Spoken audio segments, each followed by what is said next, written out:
اس کے حیرت انگیز باغ، سرسبز دیہات، اونچے اونچے شاندار محلات جن کے دروازے اور ایوان اعلیٰ درجے کے نقش و نگار سے آراستہ اور نفیس و پرتکلف فرش و چھت سے مزین تھے، بہت مشہور تھے۔ بغداد کی تفصیل میں اگر مزید جایا جائے تو پھر بغداد کو امین اور اس کے بھائی مامون کے باہمی جنگ و قتال کے زمانے میں بہت نقصان پہنچا۔ 14 ماہ کے سخت محاصرے کے بعد اور اہل شہر کی انتہائی ثابت قدمی سے تنگ آ کر مقابلہ کرنے والوں کے گھر تباہ و برباد کرنے کا حکم دیا گیا تو بغداد کے محلے تباہ ہو گئے۔ بقول علامہ طبری اور المسعودی، بغداد کی ساری شان و شوکت جاتی رہی۔ المامون کے عہد میں بغداد نے دوبارہ اپنی شان و شوکت بحال کر لی۔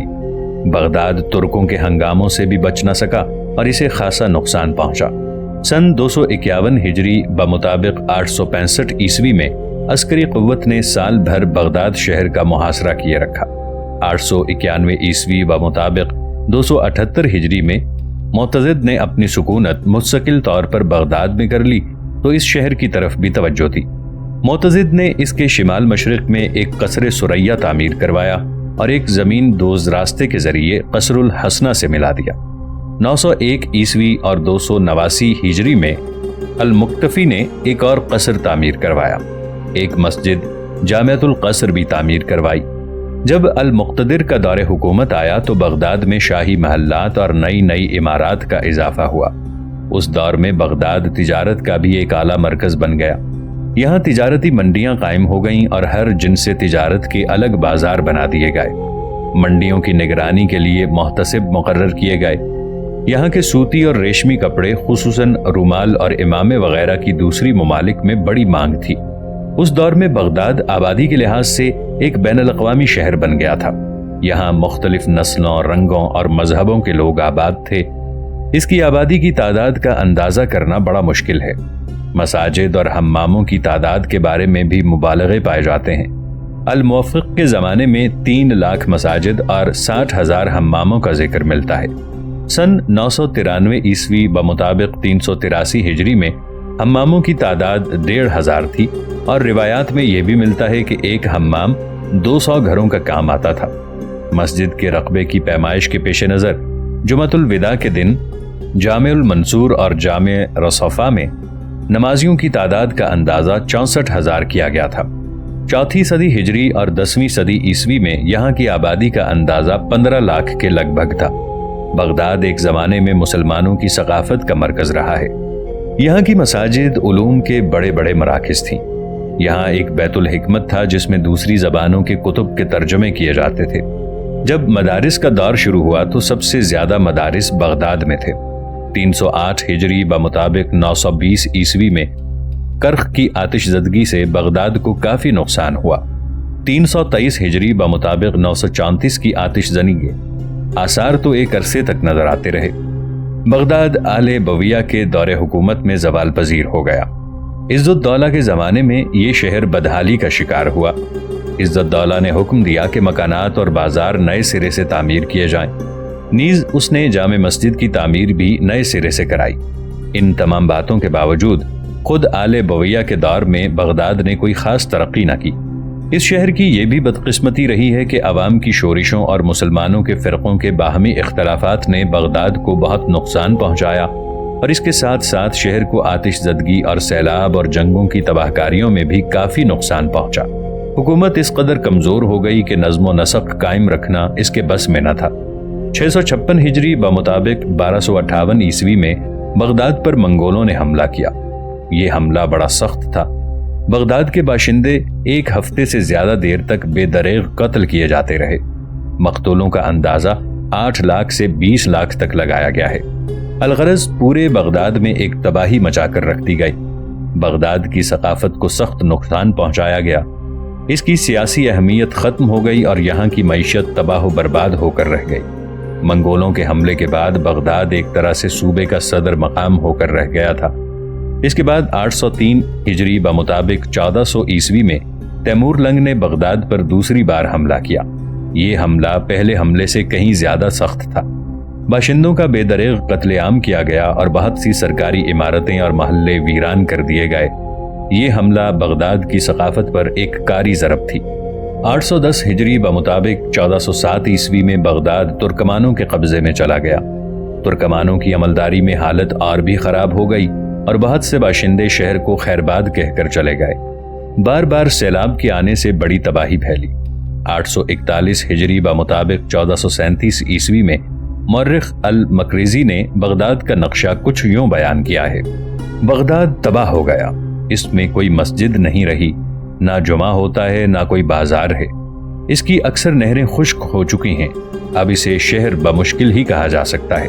ناظرین، آگے بڑھنے سے پہلے کامنٹ سیکشن میں ہمیں اپنی آراء سے ضرور آگاہ کیجیے گا کہ آپ کو ہماری یہ سیریز کیسی لگ رہی ہے۔ آئندہ آنے والی اقساط سے باخبر رہنے کے لیے ہمارے چینل کو سبسکرائب کر لیں اور ساتھ موجود بیل آئیکن کو ضرور کلک کر لیں۔ شکریہ۔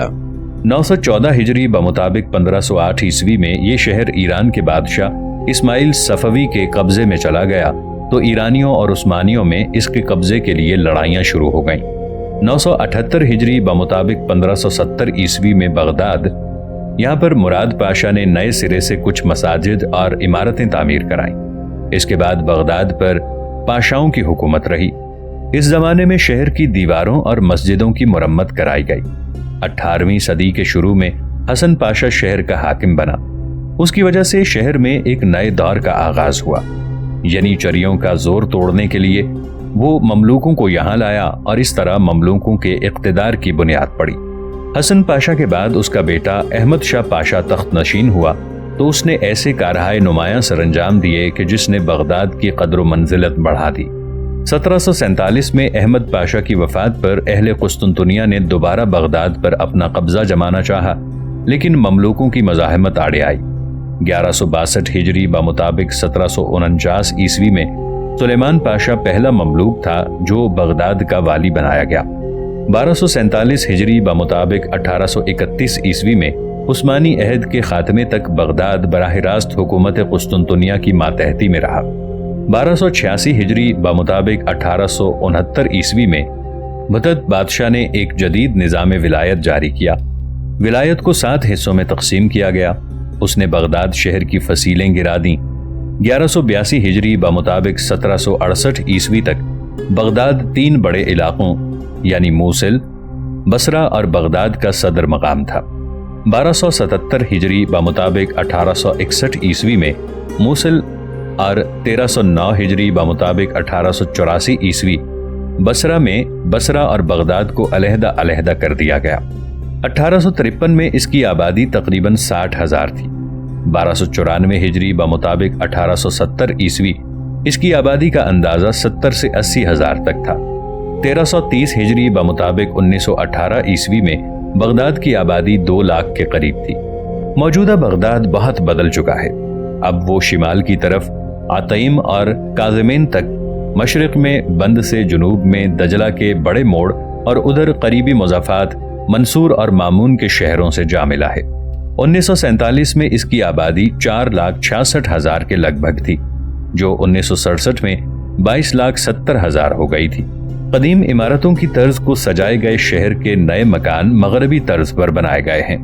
پرانی آبادیوں کی طرز رفتہ رفتہ بدلتی جا رہی ہے اور شہر میں 4 پختہ پل بھی تعمیر کیے گئے ہیں۔ یہ شہر ایک معاہدے کی وجہ سے جو معاہدہ بغداد کے نام سے مشہور ہے اہمیت رکھتا ہے۔ یہ معاہدہ ترکی، ایران، عراق، پاکستان اور برطانیہ کے درمیان 24 فروری 1955 میں طے پایا تھا۔ اس معاہدے کی روح سے غیر ملکی جارحیت کا مقابلہ کرنے اور ایک دوسرے کے داخلی معاملات میں مداخلت کیے بغیر ایک دوسرے کا باہمی تحفظ کرنے کی کوشش کی جانا قرار پائی تھی۔ ابو جعفر منصور کے کہنے پر جہور بن مرار اجلی ایک بہت بڑا لشکر لے کر فیروز سمباد کی طرف بڑھا۔ عثمان بن نہیک اس کے نائب کی حیثیت سے کام کر رہا تھا۔ دوسری طرف فیروز سمباد کو بھی خبر ہو گئی تھی کہ اس کی بغاوت کو ختم کرنے کے لیے خلیفہ منصور نے جہور بن مرار اور عثمان نہیک کو ایک لشکر دے کر روانہ کیا ہے۔ چنانچہ ان کا مقابلہ کرنے کے لیے فیروز سمباد ہمدان اور رے شہر کے درمیان جو کھلے میدان تھے ان میں آ کر پڑاؤ کر گیا اور اپنے لشکر کو اس نے استوار کر لیا تھا۔ جہور بن مرار اور عثمان بن نہیک کو جب خبر ہوئی کہ فیروز سمباد نے اپنے لشکر کے ساتھ ہمدان اور رے کے درمیان کھلے میدانوں میں پڑاؤ کیا ہے، تب انہوں نے بھی ادھر کا رخ کیا۔ چنانچہ وہ دونوں بھی اپنے لشکر کے ساتھ فیروز سمباد کے لشکر کے سامنے جا نمودار ہوئے۔ دوسرے روز دونوں لشکریوں نے ایک دوسرے سے ٹکرانے کے لیے اپنی صفیں درست کرنا شروع کر دی تھیں۔ فیروز سنباد کی بڑی طاقت تھی، اس کے پاس لشکر بھی بہت بڑا تھا۔ اس کے علاوہ ابو مسلم خراسانی نے جو آج تک ساری دولت جمع کی تھی، جو انبار کی صورت میں تھی، وہ بھی فیروز سنباد ہی کے پاس تھی۔ فیروز سنباد ابو مسلم خراسانی کا انتقام لینے کے لیے مرنے مارنے پر تیار تھا، چنانچہ اس نے خود حملہ آور ہونے کا فیصلہ کیا۔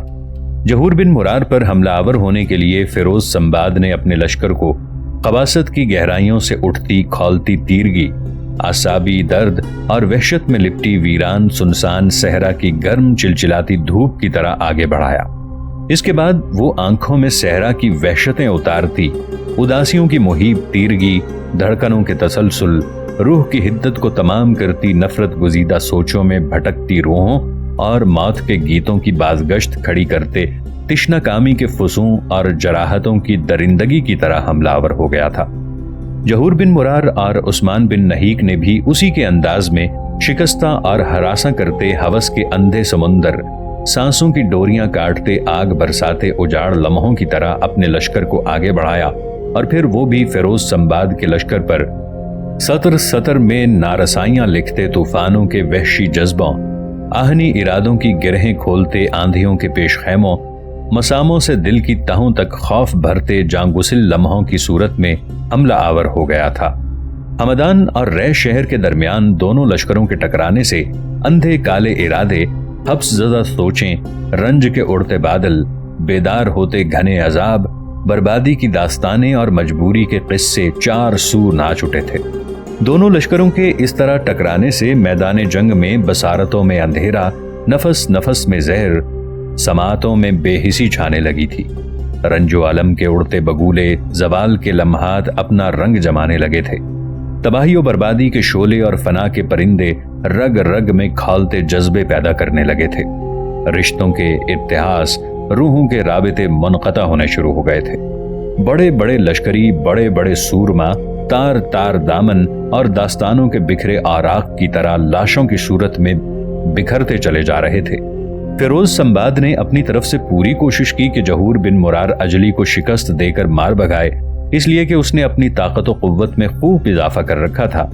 اس کے علاوہ اس نے تہیہ کیا ہوا تھا کہ ابو مسلم کے قتل کے بعد اب ابو مسلم کے خون کا نہ صرف معاوضہ لے گا بلکہ تباہی اور بربادی کا کھیل کھیلے گا۔ کوہستانی سلسلوں کے ان گنت جنگجو اس نے اپنے لشکر میں شامل کر رکھے تھے۔ اس کے علاوہ ابو مسلم خراسانی نے جس قدر خزانے اور دولت جمع کر رکھی تھی وہ بھی فیروز سنباد کے پاس تھی۔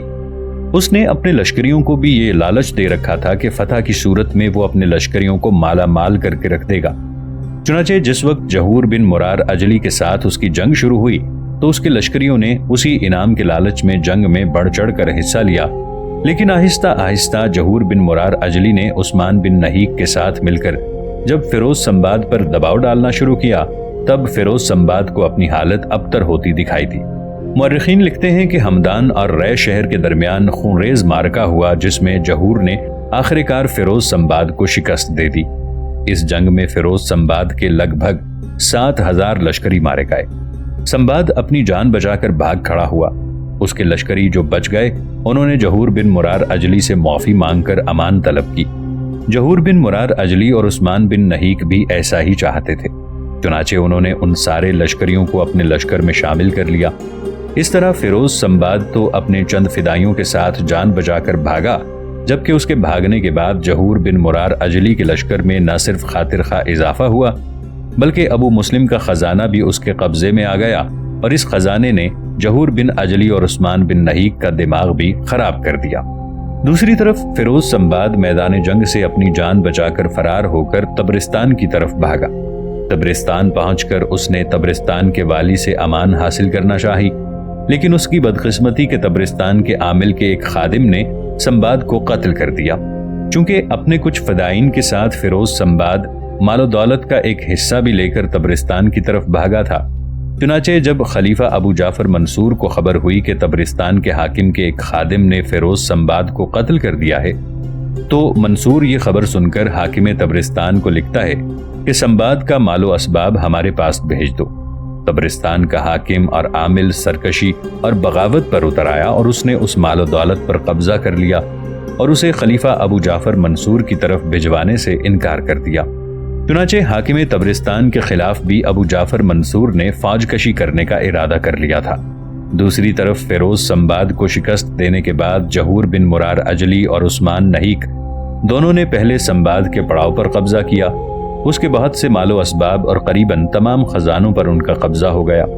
ابو مسلم کا وہ خزانہ جو اس نے برسوں سے جمع کر رکھا تھا، اس کا بڑا حصہ بھی جہور بن مرار اجلی کے ہاتھ آ گیا۔ چنانچہ فیروز سمباد کے ساتھ ٹکراؤ اور اسے شکست دینے کے بعد جہور بن مرار اجلی اور عثمان نہیک دونوں نے اپنے لشکر کے ساتھ رے شہر کا رخ کیا اور وہاں قیام کر لیا۔ رے شہر میں قیام کے دوران ایک روز اپنی لشکرگاہ میں جہور بن مرار اجلی اور عثمان دونوں اکٹھے بیٹھے ہوئے تھے کہ ان کے ارد گرد جو چھوٹے سالار منڈلا رہے تھے، ہاتھ کے اشارے سے جہور بن مرار نے وہاں سے ہٹنے کے لیے کہا۔ جب وہ سب یہاں سے ہٹ گئے تب کچھ دیر خاموشی رہی۔ اس کے بعد جہور بن مرار بڑے غور سے عثمان کی طرف دیکھتے ہوئے کہنے لگا، میرے عزیز بھائی، اب بتا ہمیں کیا کرنا ہے۔ اس پر عثمان کے چہرے پر تنزیہ بلکہ مکروہ قسم کی مسکراہٹ نمودار ہوئی اور ابن مرار کو مخاطب کر کے کہنے لگا، ابن مرار، اب ہمیں وہی کچھ کرنا چاہیے جو اس سے پہلے ہم دونوں نے سوچ رکھا ہے۔ عثمان کے ان الفاظ پر جہور بن اجلی کے چہرے پر بھی مکروہ سی مسکراہٹ نمودار ہوئی۔ پھر عثمان بن نہیک کو مخاطب کر کے کہنے لگا، ابن نہیک، تمہارا کہنا درست ہے۔